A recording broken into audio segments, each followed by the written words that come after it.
Yo tout le monde, c'est Anthologie. Aujourd'hui on se retrouve pour une nouvelle vidéo. Aujourd'hui on se retrouve pour une vidéo top 10 des films de 2022. Oui, c'est la première fois que je fais ça. C'est pas la première fois que je fais un top 10. Il s'est passé plusieurs fois le top 10 des films en général, qui va bientôt arriver. Du coup je vais faire ça chaque année. Et là cette année je me suis dit bon, on va faire un top 10 et un top flop. Un flop et un top des films de cette année, parce que j'en ai vu beaucoup. Je n'ai pas le nom précis. Le nom s'affiche ici. J'en ai vu assez beaucoup, je suis passé plusieurs fois au cinéma. Et je me suis dit j'ai assez pour faire un top. Et il y a surtout un film qui a changé entre temps, parce que nous sommes actuellement le 3 janvier 2022 et je suis allé voir Simone Veil et il va changer dans son top 10. D'ailleurs, commençons tout de suite avec la 10e place et elle est pour Simone Veil. Rien ne doit nous séparer. Ah, chérie, viens.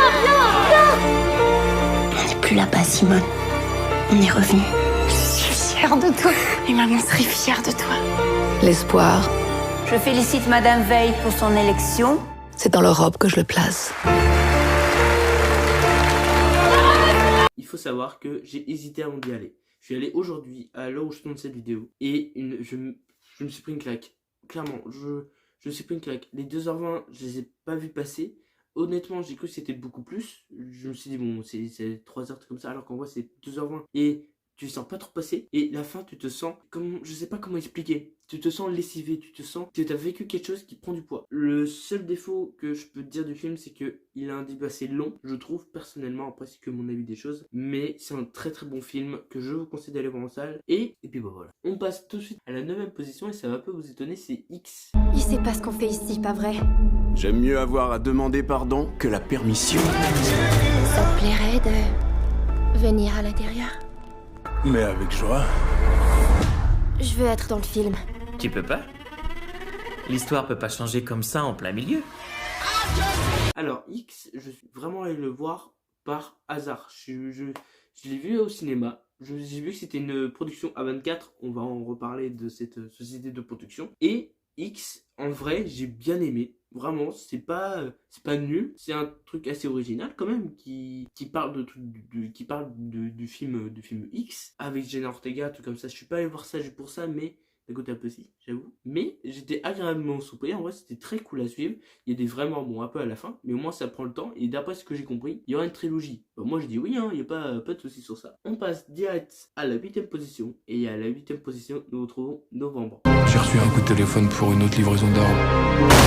Tout est lié. C'est quoi son nom? Personne ne le connaît, on n'a rien sur lui. Comment vous l'avez récupéré l'adresse? Je l'ai suivi. Vous avez travaillé en dehors de toute procédure. Non mais reprends-toi là, rassemble-toi, moi j'ai besoin de toi. Novembre, tout simplement, c'est l'un des films français que je savais pas qu'il existait, pour être honnête, jusqu'à après que il y a pas eu de bande-annonce dans mon cinéma, mais je suis vraiment allé le voir comme ça, sans pas trop. Si j'ai vu la bande-annonce, et quand j'ai vu la bande-annonce, je me dis oh putain que ça a l'air sympa. En plus, c'est par Cédric Jiménez, le réalisateur de Bac Nord.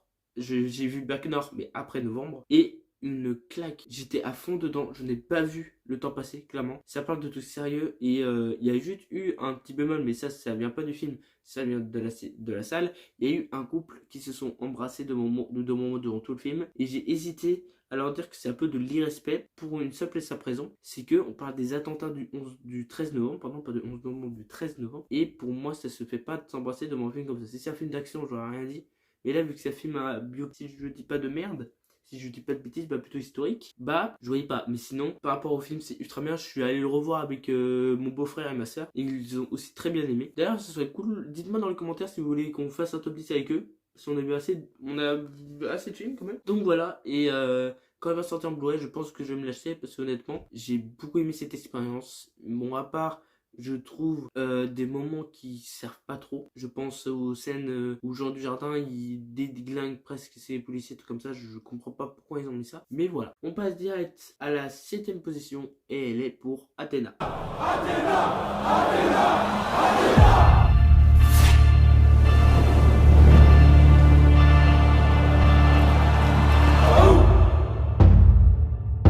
Et tu veux pas aller parler au petit frère là? Hein?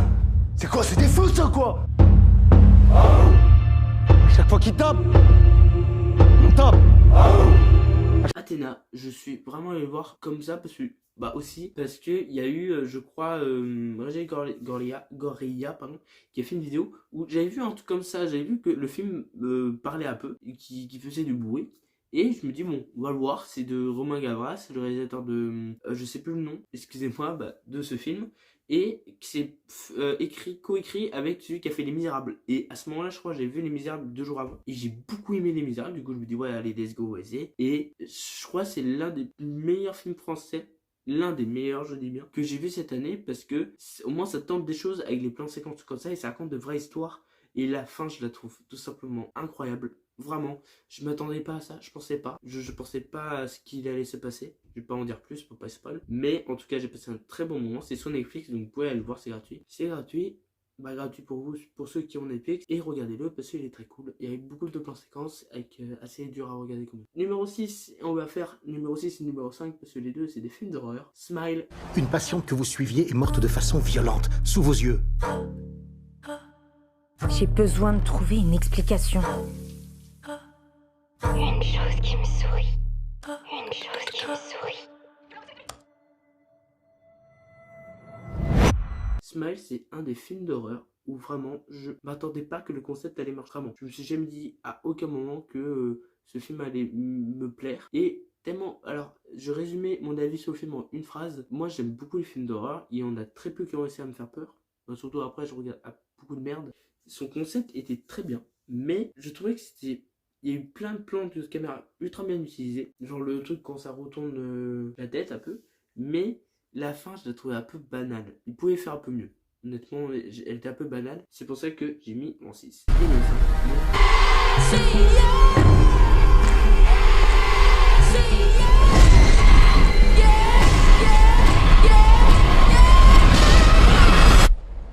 Oh non, non, non. Je suis allé le voir parce que c'est Jordan Peele qui a fait Us et Get Out. Pour l'instant, pour moi, c'est Us mon préféré de sa filmographie. Après, il a produit Wendell and Wild que j'ai beaucoup aimé, mais c'est de Henry Selick qui a fait Coraline que j'aime beaucoup aussi. Mais Wendell and Wild j'aime bien, mais il manquait quelque chose je trouve. Alors que Nope, il a un très bon concept que j'ai pas vu. Bah en tout cas, j'ai presque ça parle d'extraterrestres, donc si, mais extraterrestres cachés derrière les nuages, ça c'est pas mal. Donc j'ai bien aimé, ça me faisait pas trop peur et la fin j'ai pas tout compris. Mais c'est Jordan Peele, il faut le revoir plusieurs fois pour comprendre, pour bien tout comprendre. Le seul film que j'ai pas vu de sa filmographie entre guillemets c'est Candyman, mais je sais que c'est pas lui qui réalise, lui il le produit, donc pour l'instant je m'en fiche un peu. Et apparemment ça n'a pas fait grand bruit, donc pour l'instant je le regarde. Nous passons directement au 4 et on va passer au petit moment un peu musical, et le seul moment assez musical de cette vidéo. Je parle évidemment de Elvis. Un jeune chanteur de Memphis dans le Tennessee.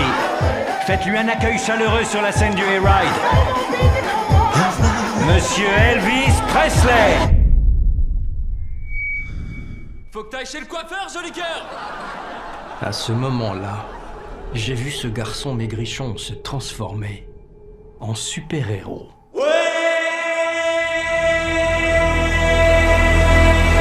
Elvis, c'est un des films où au départ, je n'avais pas du tout envie d'y aller. Genre vraiment pas. Je me suis dit, ouais, c'est 3 heures si j'ai pas de bêtises. Bah, un peu moins de 3 heures. C'est de Baz Luhrmann, c'est de Elvis. On parle de Elvis et je n'aimais pas trop. Le seul chanson que je connaissais, c'est genre c'est plus connu. Et je me suis un peu forcé, c'est un de mes potes, Wayne, si tu passes par là, je sais pas si je peux dire ton vrai prénom, mais voilà, qui m'a un peu forcé à aller le voir, qui m'a donné son avis. Et je me suis dit, bon allez, on se force, on y va. Et à part les 10-15 premières minutes où j'arrivais pas à me mettre dans le bain, dès qu'il y a eu le Elvis qui est apparu, je sais pas pourquoi, j'ai kiffé. Depuis la transition, ceux qui ont vu le film comprendront, mais la transition quand Elvis et Captain Parker sont dans la roue et que ça tourne ultra vite et tu vois un symbole de RCA, je crois, un truc comme ça, et que c'est à partir de ce moment-là que j'ai carrément zappé et que j'ai pas trop vu les 3 heures passer, à peu près les 3 heures. Donc voilà, j'ai beaucoup aimé et en plus c'est très rythmé, très dynamique, donc c'était très cool. C'est ça que j'ai eu un peu peur en fait. Quand tu me dis la durée d'un film, j'ai un peu peur, mais j'étais agréablement surpris. Et voilà. En tout cas, Baz Luhrmann, j'en ai pas vu après. Je sais qu'il a fait Gatsby le Magnifique. Et merde, il en a fait un autre, mais je sais plus son nom. Je vous le mets là, encore une fois. Mais en tout cas, j'ai bien aimé et peut-être je regardais d'autres films de ce réalisateur. Donc voilà. Maintenant, on passe au numéro 3. Et le numéro 3, c'est Doctor Strange 2. I'm sorry, Stephen. Your desecration of reality will not go unpunished.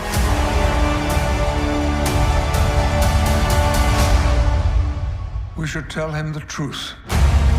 Alors, honnêtement, déjà Doctor Strange de base, je n'ai pas vu le 1 avant d'aller voir le film. Je n'ai pas vu WandaVision, je n'ai pas vu What If. Je suis allé le voir comme ça. Genre vraiment, j'étais neutre. Vraiment, je suis allé avec Tom Cribrick aller voir sa chaîne YouTube et mon ex, on peut le dire.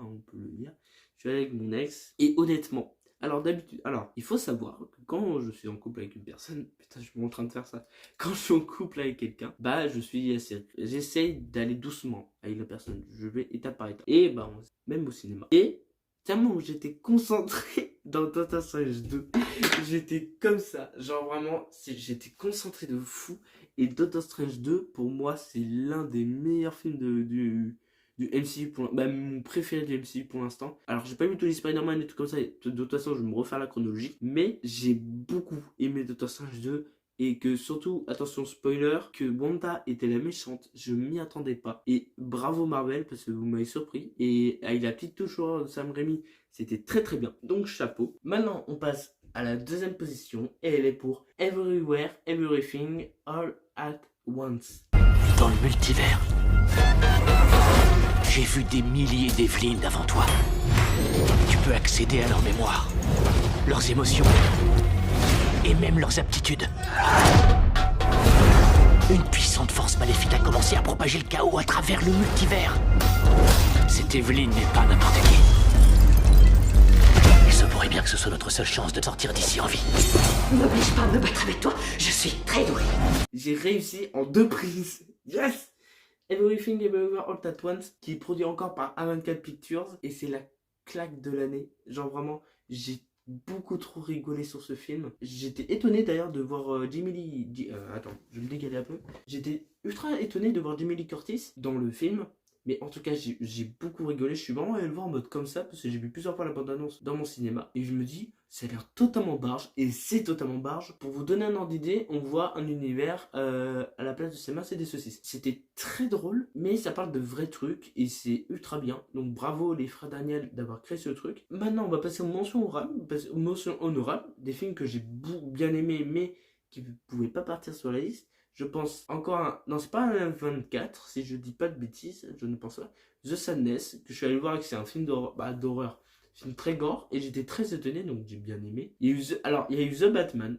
Alors, pourquoi je l'ai pas mis? Parce que ça durait 3 heures, il était beaucoup trop long.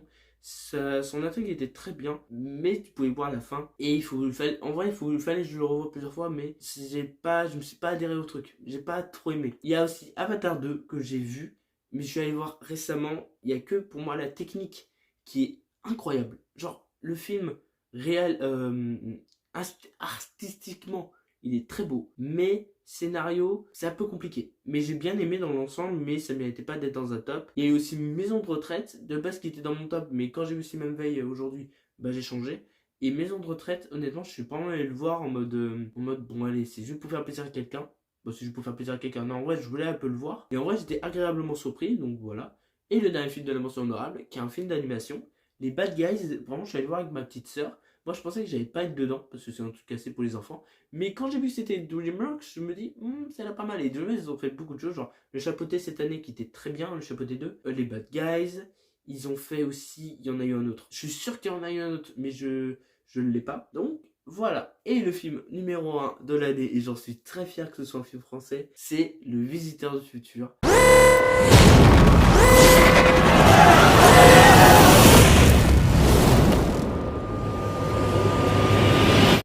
Je viens du futur. Si vous ne m'écoutez pas, voilà ce qui va se passer.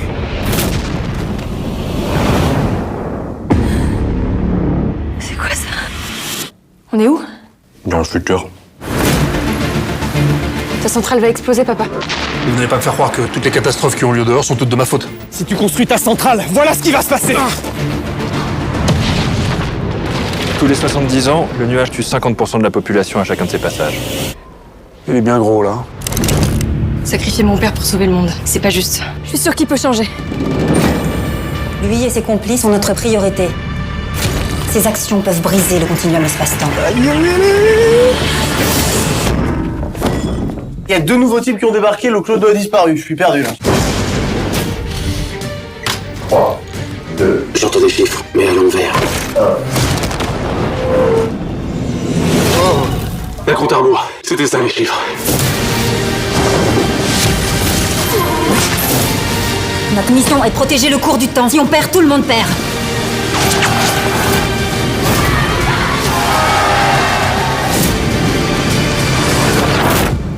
Tout a une fin. Même le monde.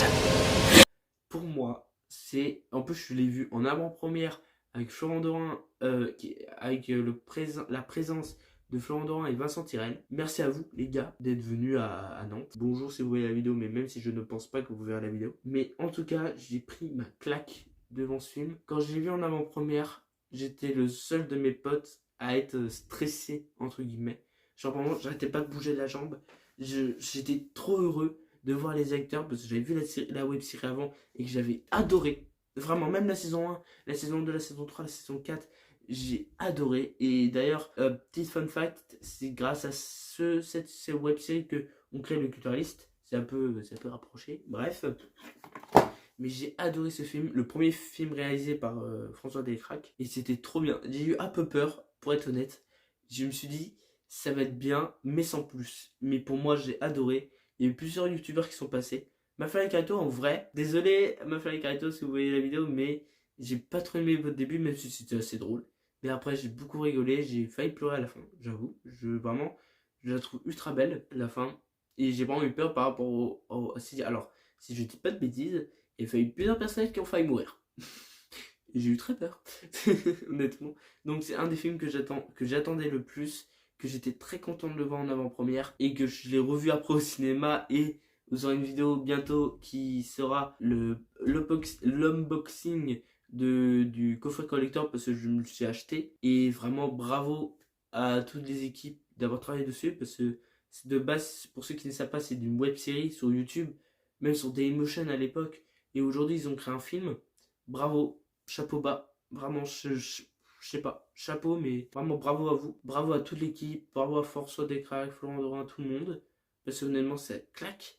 Et honnêtement, qu'il y a eu Arnaud Ducret, j'ai eu un peu peur. Arnaud Ducret, d'habitude, je n'aime pas. La dernière fois, je l'ai vu au cinéma. Si je dis pas de bêtises, c'est pour Divorce Club, même si j'ai beaucoup rigolé. Mais le Visiteur du Futur, il joue un personnage que j'aime beaucoup, qui est Gilbert, qui est un père au début du film qui n'est pas du tout là pour sa fille, qui pense que à son boulot. Et que, à l'envers du film, spoiler, je mettrai un spoiler à l'aide de toute façon. À la fin du film, durant le film, il s'adoucit. Et vraiment, quand ils se font un câlin, honnêtement, j'ai failli pleurer. J'avoue, j'ai failli pleurer. Je l'assume, je l'avoue, et oh, j'avoue, j'ai failli pleurer. Mais en tout cas, c'est un film français qui, message pour Florent Dorin et même tous les acteurs du film, alors, Inia Barou, Florent Dorin, tout le monde, c'est grâce à vous, et vous saurez peut-être pas, vous le savez peut-être pas, et vous le saurez peut-être jamais, mais en tout cas, c'est grâce à vous que le Culturaliste est né, que j'ai surtout, même François, qui m'a donné envie de faire des films, des courts-métrages surtout, et que c'est grâce à vous que aujourd'hui j'aime beaucoup trop le cinéma, et que vous nous prouvez en 2022 que c'est même une petite web-série de base peut sortir un film au cinéma, qui a cartonné en plus, si je dis pas de bêtises, qui a fait 400 000 entrées. Donc vraiment, chapeau bas les gars, bravo. Ou sans le vouloir et sans le savoir, vous donnez des coups de cul, genre vraiment des coups de pied au cul aux cinéastes français, aux petits comme moi, comme Pierre, comme TRX Project, qui sortent des trucs qui vont vraiment ultra bien, mais qui n'a pas autant de vues. Et j'en suis dégoûté. Que le Culturaliste il a bien marché, mais sans plus. Que Poppy il a explosé, j'en suis ultra content. Mais vous le prouvez aujourd'hui que tout est possible. Donc vraiment, bravo à vous, et j'espère qu'il y aura un 2, ou une saison 5, on sait jamais. Bref, j'espère que ce top 2022 vous aura plu. Le flop arrive la semaine prochaine, sauf s'ils sont sortis avant. Pour l'instant, normalement, c'est les tops et après les flops. J'espère que cette vidéo vous aura plu. N'hésitez pas à liker, à commenter, à partager. Bref, faites que la chaîne monte en flèche. Et surtout, n'oubliez pas, les jeux vidéo, les films, les séries, c'est bien. Mais il faut pas en abuser, parce qu'une vie, on n'a qu'une vie. Ciao!